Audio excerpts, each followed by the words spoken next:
The first time Graham Mercer admitted he had known who I was, he did it under oath.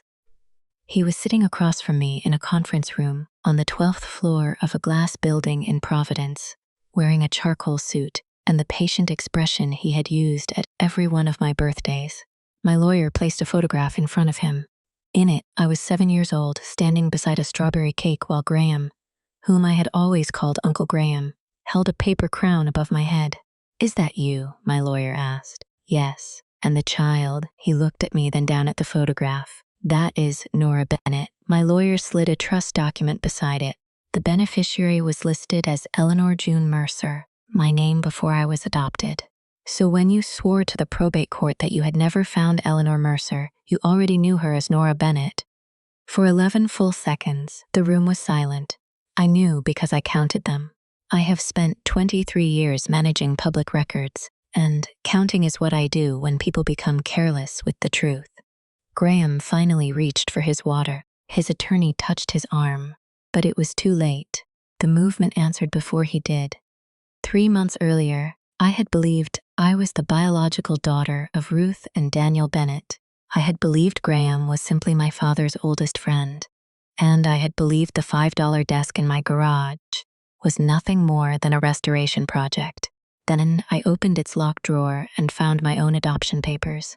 What I did not understand was why they had been hidden in a dead lawyer's desk, why a letter attached to them referred to a trust worth more than $2 million, and why someone who had watched me grow up had told a court that I could not be found. Good day, dear listeners. It's Nora again. I'm glad you're here with me. Please subscribe to my channel and like this video. And also let me know in the comments which city you're listening from. That way I can see how far my story has traveled. At the time this began, I was 48 years old and living in Cranston, Rhode Island, in the same small Cape Cod house I had bought after my divorce. I was the records compliance manager for the city's Department of Planning and Development. That title makes the work sound grander than it is. Most days, I helped people locate old permits, corrected indexing errors, reviewed retention schedules, and reminded impatient contractors that a missing page could matter more than an entire polished report. Records have a quiet dignity. They do not raise their voices. They do not charm a room. They simply wait. That suited me. My marriage had ended 6 years earlier without scandal. My husband, Paul, wanted a life that kept moving. New cities, new versions of himself. I wanted roots. We divided our furniture, sold the larger house, and managed not to become cruel. We had never been able to have children, which was a sadness we handled badly at first and gently later. By the time he moved to Denver, we were more like 2 tired colleagues closing a project than enemies. My father had died when I was 31. My mother died 2 years before the desk came into my life. After her death, the house felt too quiet, so I began restoring old furniture. I liked removing layers without erasing age. A good restoration does not pretend the scratches never happened. It makes the piece strong enough to be useful again. On Saturday mornings, I went to estate sales with my friend Denise. She taught 4th grade and had the dangerous belief that every chipped bowl deserved a home. In late October, she sent me a listing for a warehouse auction being held by St. Matthew's Parish. The church had acquired the remaining contents of an old law office after a donor died, and most of the furniture had been stored for years. The desk was at the back beneath a plastic sheet. It was oak, heavy and badly scarred, with one leg repaired using a metal bracket that belonged on a garden gate. Rain had swollen the bottom drawers. Someone had placed a yellow sticker on it that read "S. Is locked center drawer no key." No one wanted it. I wanted the brass drawer pulls. When the auctioneer asked for $5, I raised my card. He looked almost relieved. Denise helped me pay a delivery driver $40 to bring home the $5 desk, which she teased was perfectly consistent with my financial judgment. For the first week, it sat in my garage beside 2 cans of paint and my mother's old gardening tools. I worked on it in the evenings. Under the blackened varnish, the oak was warm and beautifully grained. On the right side, nearly hidden beneath the lip of the top, I found a small metal plate. Arthur C. Bell, attorney at law.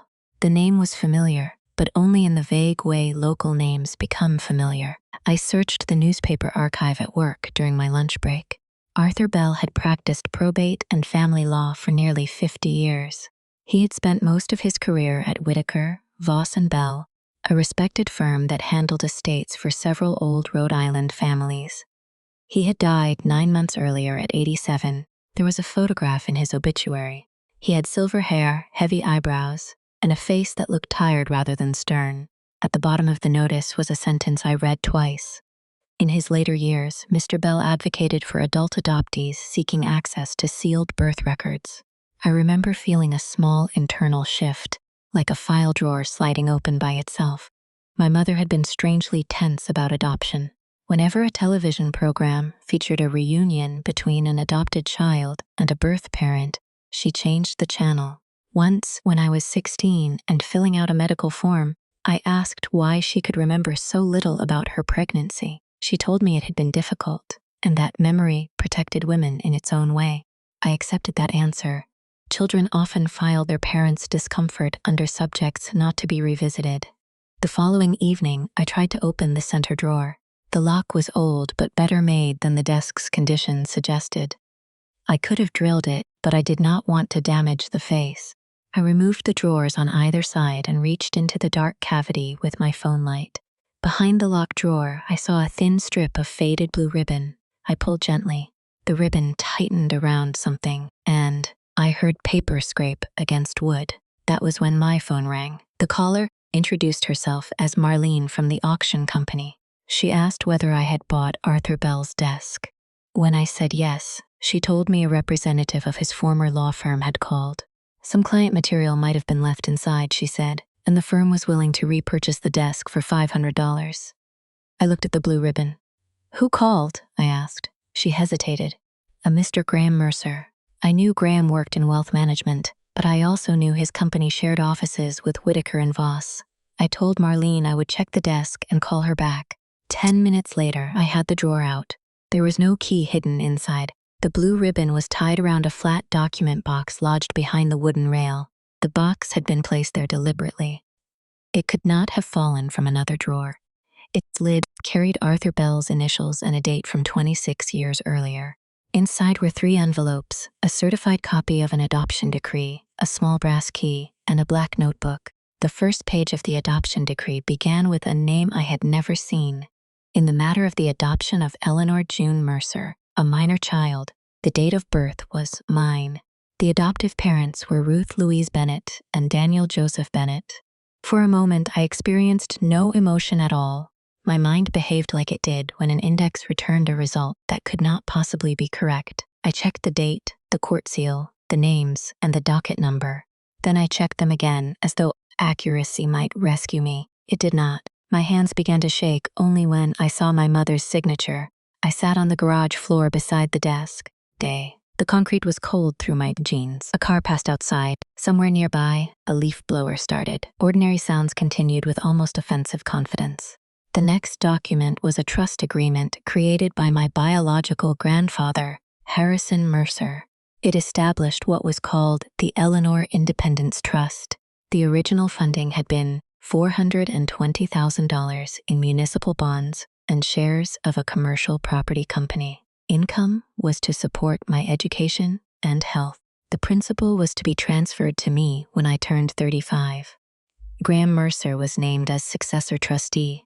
I read that line until the letters stopped looking like language. Graham had been part of my life for as long as I could remember. He came to Thanksgiving when I was a child. He sent me $50 every birthday and attended my college graduation. After my father died, he helped my mother understand the life insurance forms. He called me kiddo, even when I was 40. The third envelope was addressed in a woman's handwriting for Eleanor when she is old enough to know that surrender is not the same as abandonment.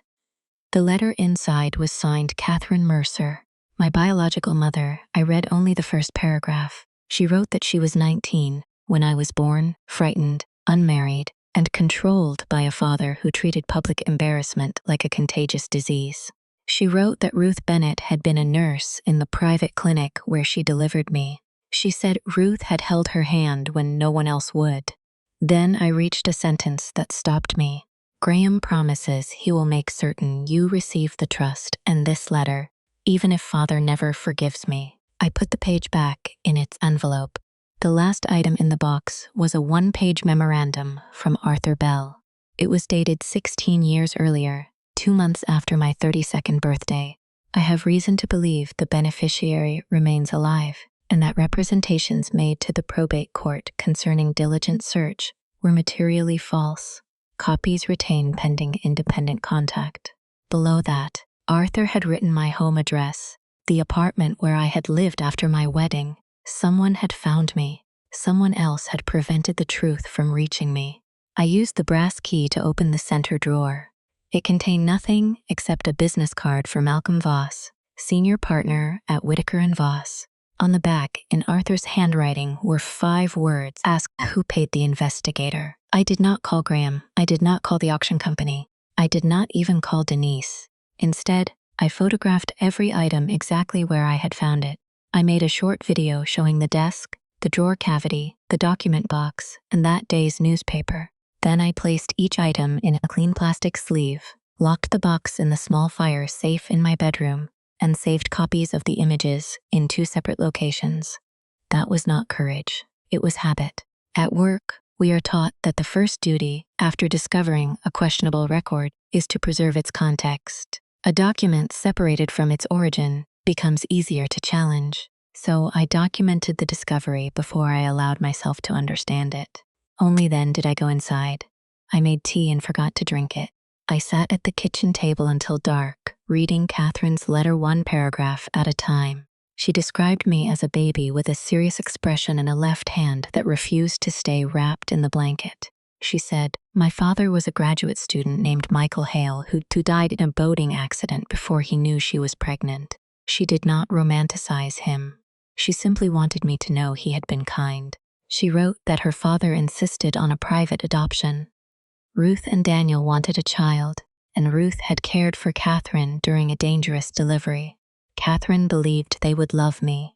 She made one condition: the trust could not be controlled by my adoptive parents, because Harrison feared they might exploit it.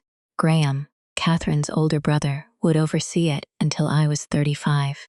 Catherine's final page had been written years later. The ink was different. She said she had tried to contact me when I was 11, but Graham warned that doing so could disrupt the adoption and cause my parents to move away. She agreed to wait. She died the following year in a car accident. I had spent my entire childhood within 20 miles of a mother who knew my name. That was the first betrayal I felt. Not the money, not the court filing, but the stolen time.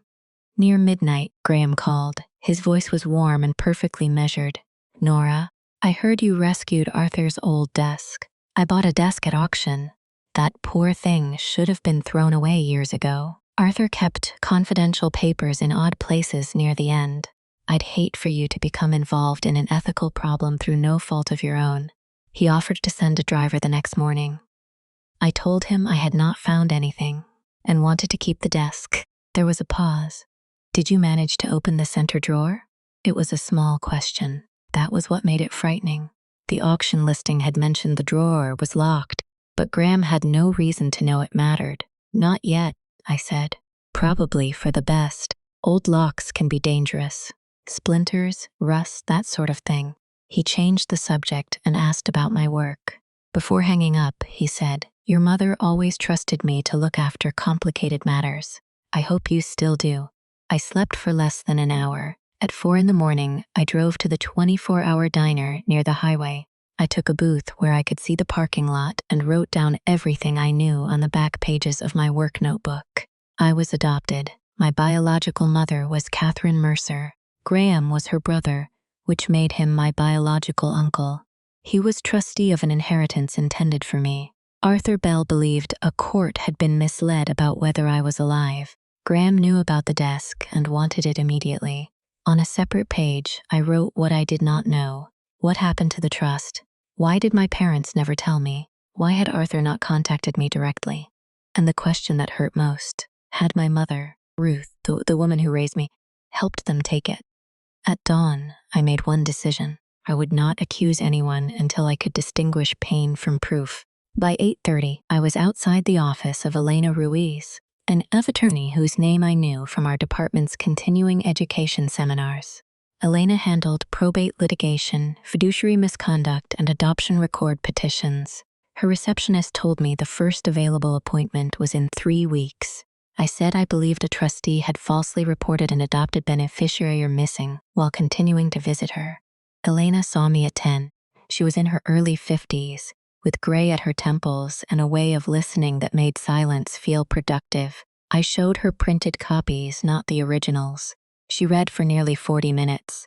"Do not contact Graham," she said. I told her he had already contacted me.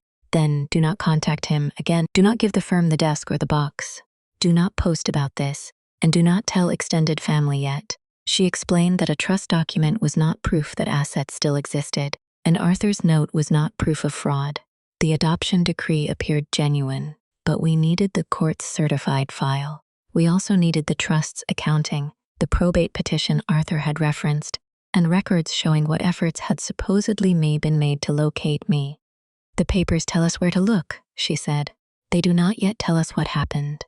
That sentence steadied me. Elena sent preservation notices to Graham, Whitaker and Voss, the trust's former bank, Arthur Bell's estate, and the auction company. The notices required them to preserve correspondence, billing records, digital files, search reports, trust statement, and anything related to Eleanor June Mercer or Nora Bennett. She also petitioned family court to unseal my adoption file. Because I was an adult and had presented a certified copy with matching identifying information, the judge scheduled a confidential hearing. Meanwhile, I did what records people do. I built a chronology. I requested my birth certificate. The version I had always used was an amended certificate, listing Ruth and Daniel as my parents. Elena explained that this was standard after adoption. It was legal, not fake, but it had replaced the original in ordinary public access. I searched old city directories and newspapers. Harrison Mercer had owned warehouses and shares in a regional building supply company. He was not famous, but he had money. Catherine appeared in society pages as a teenager and disappeared from them after the year I was born. Graham's career was easier to trace. He had begun as a trust officer, later founded Mercer Private Strategies, and served on hospital, museum, and university boards. Newspaper profiles described him as discreet, principled, and devoted to preserving family legacies. I began to understand that reputation was not decoration for him. It was infrastructure. 2 days after Elena sent the preservation notices, my supervisor received an anonymous complaint claiming I had accessed restricted property records for personal use. I had not. Every search I performed at work had been through public databases during permitted breaks, and our system logs showed it. My supervisor, who knew me well, called the complaint unusual and closed it. Still, I documented it. The next day, a man I did not recognize photographed my house from a parked car. When I stepped onto the porch, he drove away. That evening, my cousin Melissa called. She was not truly my cousin, I now realized, but our families had used the word all our lives.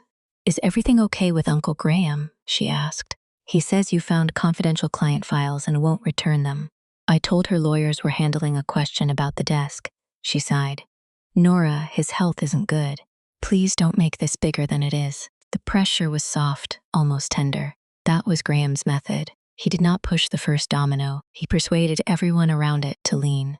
At the unsealing hearing, I sat beside Elena at a small table. There was no audience. The judge compared my identification with the certified decree, asked several questions, and granted limited access to the adoption file. The clerk brought out a gray archival folder. I knew before touching it that my life would divide again. Inside was the original birth record naming Catherine Mercer, the consent to adoption, medical reports, letters from Ruth and Daniel, and a confidential placement summary. My parents had not bought me. They had undergone interviews, home visits, and financial review. Their letters were modest and painfully sincere. My father wrote that he could promise no wealth, only steadiness. My mother wrote that she understood a child was not medicine for infertility, and that she would honor the life the child had before her. Then I found a later letter from Ruth to Arthur Bell, written when I was 13. "Mr. Mercer has again warned us that disclosure could cause Eleanor's placement to be challenged. and could expose Nora to public attention. Daniel believes him because Mr. Voss confirms it. I no longer do. Please tell me when it is legally safe to tell our daughter the truth. Arthur's reply was missing. I covered my mouth and cried without sound. My mother had participated in the secret, but fear had built the walls around her. Graham and Malcolm Voss had supplied the bricks. The file also contained a contact restriction signed by Harrison's Mercer at the time of adoption. It expired when I turned 18. Nothing in it allowed Graham to challenge the adoption or remove me from my parents. Elena said the threats described in Ruth's letter had no credible legal basis. My mother had been lied to, too. A week later, Elena obtained the probate docket referenced in Arthur's memorandum. When I was 32, Graham, acting as trustee, had petitioned for instructions concerning an unlocatable beneficiary. The petition stated that Eleanor June Mercer had not been located despite diligent efforts. Malcolm Voss signed it as counsel. They did not ask the court to declare me dead. Instead, they argued that the trust's purpose had become impossible and requested permission to transfer its assets to the Catherine Mercer Memorial Foundation, a nonprofit whose mission supposedly reflected my biological mother's values. Graham chaired that foundation. The court approved the transfer based on sworn declarations and a private investigator's report. The trust's value at the time was just over $2 million. Elena warned me again not to jump ahead. A charitable transfer could be proper if a beneficiary genuinely could not be found. The question was whether the search had been honest and whether the foundation had used the money lawfully. We requested the investigator's report. Whitaker and Voss initially said the archived file had been destroyed under its retention policy. Elena replied with Arthur's memorandum and asked for the destruction log. 3 days later, the firm located a scanned copy. The report searched for Eleanor Mercer under her birth name. It checked voter rolls, death indexes, and telephone directories in Massachusetts and Connecticut. It did not search adoption records. It did not query the Social Security number listed in the trust file. It did not contact Ruth or Daniel Bennett, whose names appeared in the adoption decree kept by Arthur Bell. Most importantly, the report's invoice listed the client as Mercer Private Strategies, not the trust. On the back of Malcolm Voss's business card, Arthur had told me exactly the right question. Who paid the investigator? Graham's company had paid him, but the investigator's billing records, obtained through a subpoena, revealed something stranger. For 14 years after the supposed search, Graham's company had paid the same investigator a small annual retainer under the initials EJM. The investigator, now retired, produced 12 short reports. Each contained my current address, employer, marital status, and a photograph taken in public. The earliest described me leaving my wedding reception. The latest showed me carrying groceries into my house. Graham had not failed to locate me. He had paid to keep locating me. When Elena showed me the reports, I felt fear first, then shame at having been observed, and finally a cold clarity. Every Christmas card had been a confirmation. Every casual question about my job had been an update. Every time he asked whether I planned to move, remarry, or have children, he had been monitoring risk to the story he told the court. The betrayal was so methodical that anger felt too small for it. Elena filed a civil complaint alleging breach of fiduciary duty, fraud upon the court, conversion, civil conspiracy, and unjust enrichment. She sought a full accounting and a temporary order preventing the foundation from moving or spending disputed assets. The judge granted a limited freeze. That was when Malcolm Voss called me directly. He was courteous. He said he had known my parents, admired my mother, and understood that finding adoption papers could be destabilizing. He suggested that Elena was turning an emotionally complex family history into expensive litigation. I told him all communication should go through my lawyer. Of course, he said, but you should know the foundation has funded scholarships and hospice care. A public lawsuit could harm innocent people. It was a skilled sentence. It asked me to feel responsible for damage caused by facts I had not created. Then the accounting should show that, I said, his voice cooled by half a degree. Your mother wanted privacy. Which mother? He did not answer. I wrote down the time of the call and every sentence I could remember. Then I emailed the note to Elena. The foundation's first accounting looked respectable. It listed grants, investment income, administrative expenses, and property holdings. But I work with records, and records reveal themselves through inconsistency. The grant totals were rounded to the nearest thousand. The administrative expenses were precise down to the cent. 3 consulting companies used different names but the same post office box. A building, supposedly used for community programs, had no certificate of occupancy for public assembly. I marked the irregularities and gave them to Elena. She hired a forensic accountant named Priya Shah. Priya traced more than $600,000 in consulting fees to companies controlled by Graham's son and Malcolm Voss's brother-in-law. The foundation had purchased a coastal cottage from a Mercer-owned company at an inflated price, renovated it using charitable funds, and allowed Graham's family to use it without rent. Scholarship payments had occurred, but they represented less than 8% of expenditures. Money intended to give me independence had been used to decorate someone else's summer house. Still, the strongest evidence came from a document that looked harmless. Among the trust records was a receipt bearing my signature. It stated that I had received all notices and benefits due and waived any further accounting. The date was 2 weeks after my 35th birthday. I recognized the signature. It was mine. For one terrible afternoon, I wondered whether I had signed something without reading it. Then I noticed the paper's header, Mercer Educational Opportunity Program. When I was 35, Graham had nominated me for a $5,000 professional development grant. I used it to attend a records management certification course. He brought the paperwork to my mother's kitchen and pointed to a signature page. I remembered the blue folder, the lemon cookies, and his joke that even paperwork experts had to sign paperwork. The signature page in the trust file had the same signature, but the document above it was different. Priya located the grant file. Its signature page contained a faint copier line and a staple shadow matching the trust receipt. A document examiner concluded that a copy of my genuine signature had been digitally transferred. That was the point of no return. Graham had not merely taken advantage of my absence, he had manufactured my consent while sitting at my mother's table. The next Sunday afternoon, he came to my house. I saw him through the doorbell camera, holding a white bakery box tied with string. He wore a navy overcoat. At 71, he still had the upright posture of a man accustomed to entering rooms where people stood to greet him. I called Elena. She advised me not to let him inside. My camera recorded audio, and a sign beside the door disclosed that recording was in use. I opened the inner door but kept the storm door locked. "You shouldn't be here," I said.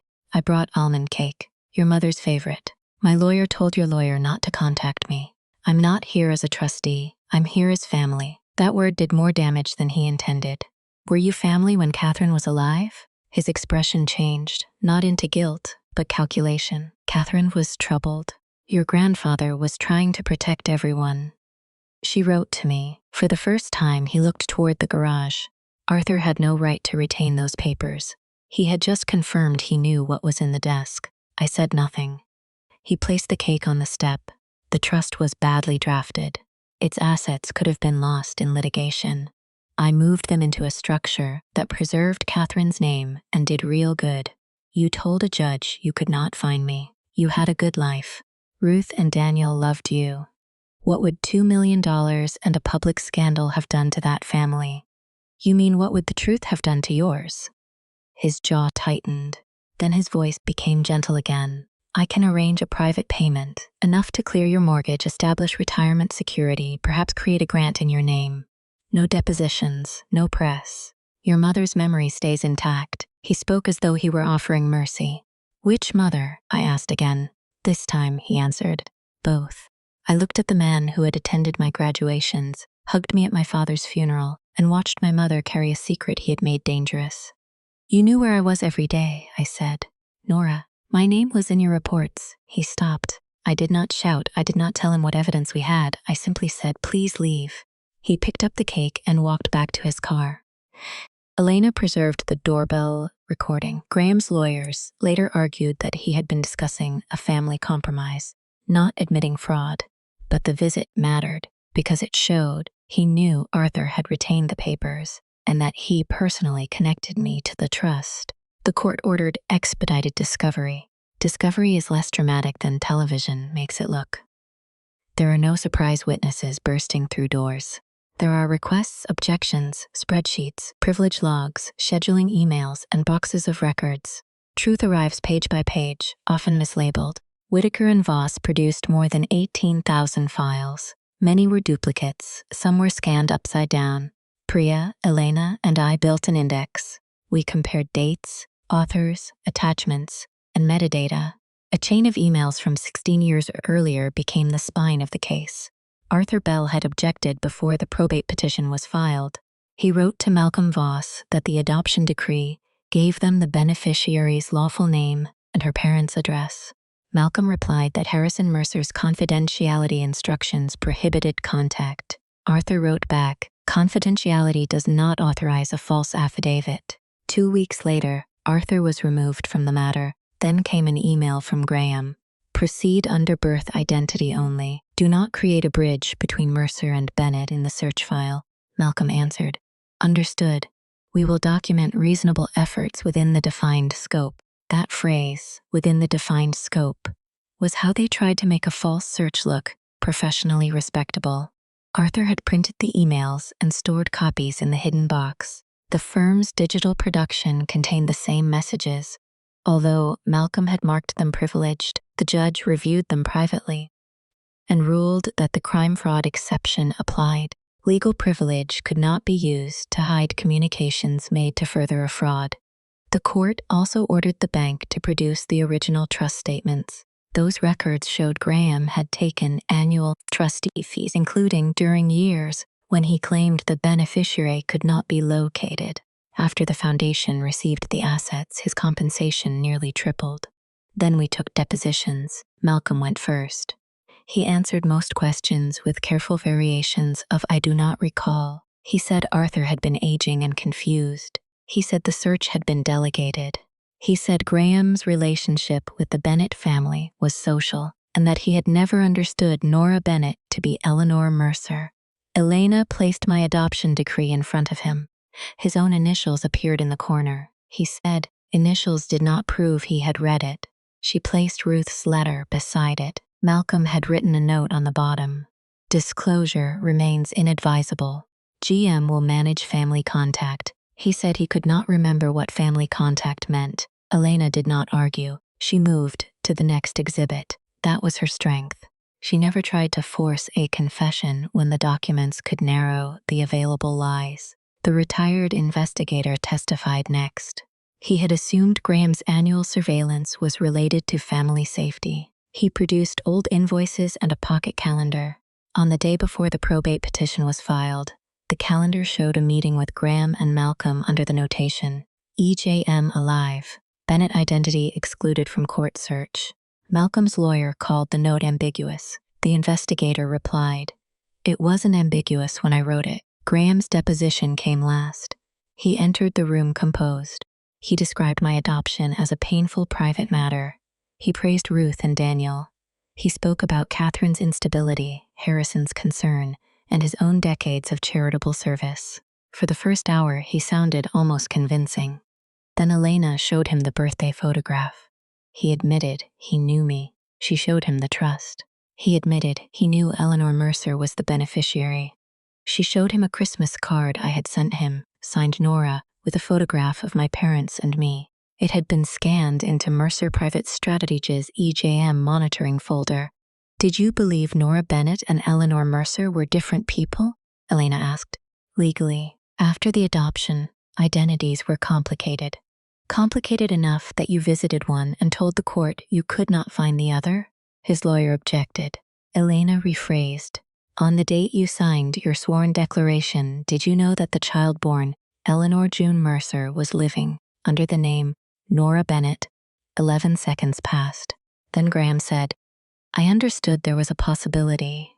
Elena placed his email on the table. "Do not create a bridge between Mercer and Bennett. A possibility strong enough to instruct counsel not to create the bridge." His lawyer asked for a break. After the break, Graham's answers shortened. He denied personal benefit from the foundation cottage until Priya produced a calendar from the property management company showing 27 Mercer family stays. He denied directing the signature transfer until we produced an email from his assistant attaching the grant signature page with the message, "G says use clean signature for beneficiary receipt." The assistant had received immunity for her cooperation. She testified that Graham told her the receipt was a file reconstruction approved by counsel. Malcolm had later notarized it, even though I never appeared before him. That false notarization changed the case. The State Attorney General's Charitable Trust Unit joined the investigation. The court referred the suspected forgery and false sworn statements to prosecutors. The Bar Association opened a disciplinary file against Malcolm. Graham's public influence did not disappear, but it changed shape. Board members who had once returned his calls immediately began requesting written explanations. The museum placed him on leave. The foundation's independent directors hired their own counsel. His lawyers proposed mediation. We met in a retired judge's office overlooking the river. Graham sat in a separate room. I did not see him. For 9 hours, numbers moved through hallways on sheets of paper. The first offer would have paid me $600,000 in exchange for dismissing all claims and signing a strict confidentiality agreement. Elena asked what I wanted. I surprised myself by answering quickly. An honest accounting, the return of what remains, and no agreement that requires me to pretend the court was not misled. I was not trying to punish every scholarship recipient or close a hospice program. Some good had been done, even through a corrupted structure, but charity could not be used as a decorative label over theft. The mediation failed. 2 months later, the probate court held a 4-day evidentiary hearing on whether to vacate the earlier transfer order and remove Graham from every fiduciary role connected to the trust. I testified on the second day. Malcolm's attorney asked whether I had suffered financially. I had a home, a pension account, health insurance, and steady employment. Had I not lived a stable life without the trust? Yes, I said. Then your claim is really about money you did not know existed. No, my claim is about a court order obtained by telling the judge I could not be found. He asked whether receiving a large inheritance at 35 might have damaged my marriage or changed my values. Possibly, I said. That was not Graham's decision to make. He asked whether my adoptive parents had wanted the Mercer family excluded. Elena objected, and the judge allowed only a narrower question.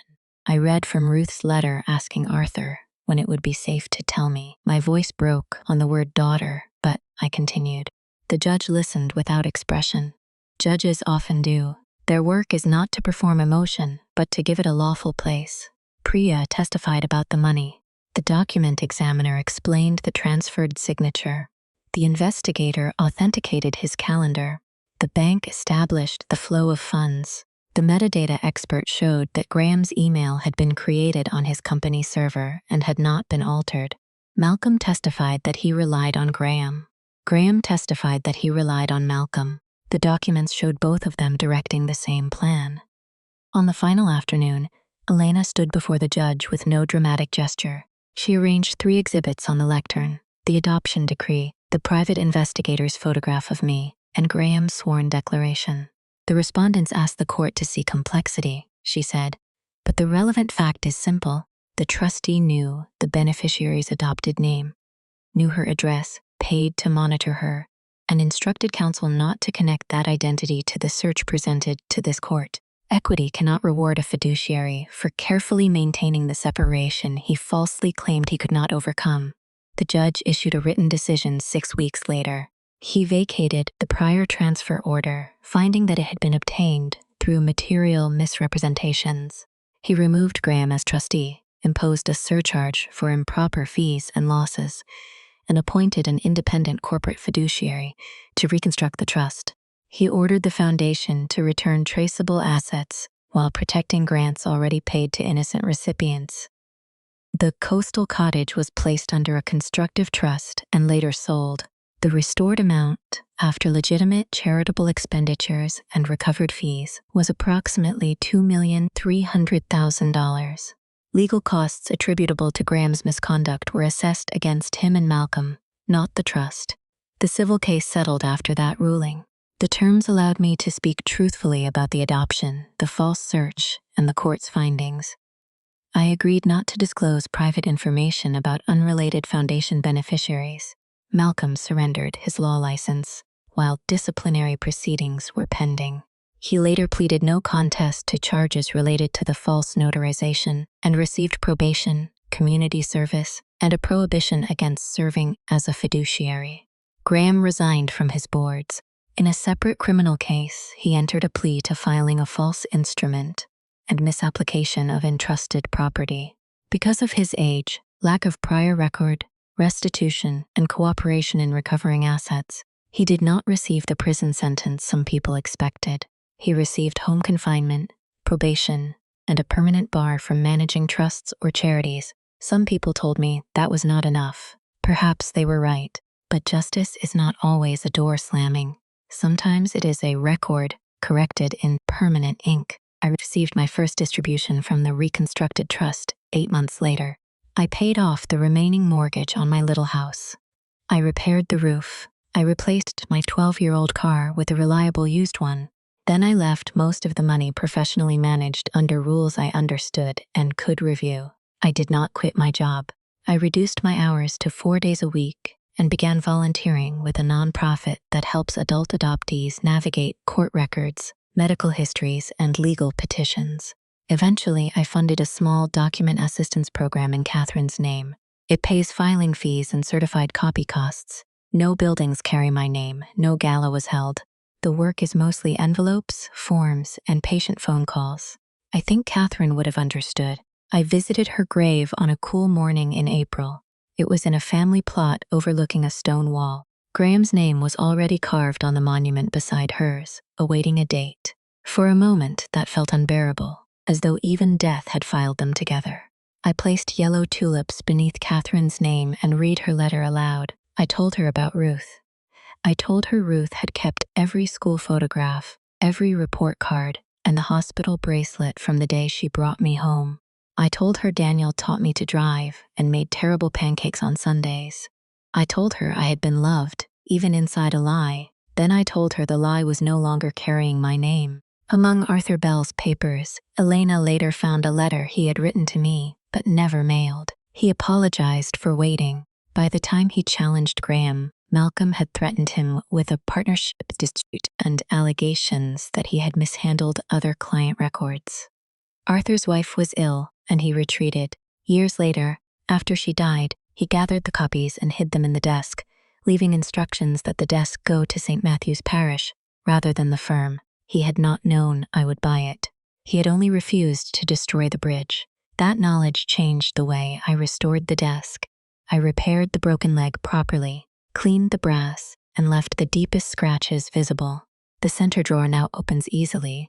Inside it, I keep copies of Catherine's letter and Ruth's letter side by side, not because they tell the same story, because together they tell mine. I used to think identity was like a birth certificate, one authorized version replacing another. Now I think it is more like an archive. Some pages are public, some are sealed, some are damaged, and some have been deliberately misfiled. But no single person gets to remove a volume and declare the collection complete. The inheritance gave me security, and I am grateful for it. But money was never the most valuable thing recovered. I recovered Catherine from the word abandonment. I recovered Ruth from the suspicion that she had deceived me for profit. I recovered the years of my own life that Graham had reduced to surveillance reports and risk calculations. Most of all, I recovered the right to interpret my own history. If there is a lesson in what happened to me, it is this. Polite people can commit devastating betrayals without ever raising their voices. They may call control protection, secrecy privacy, and theft stewardship. When that happens, anger alone will not save you. Preserve the record. Ask precise questions. Let evidence travel farther than intimidation. And remember that learning the truth about the people who raised you does not require you to erase the love that was real. Healing is not choosing one mother over another. Sometimes it is finally making room for both. I still sit at Arthur Bell's desk every Sunday morning. Sunlight falls across the oak, catching the places where the old finish would not completely lift. I used to see those marks as flaws. Now I see them as proof that something can be scarred, restored, and still remain honest. So tell me, if you had paid $5 for an old desk and found your own adoption papers hidden inside, what would you have done?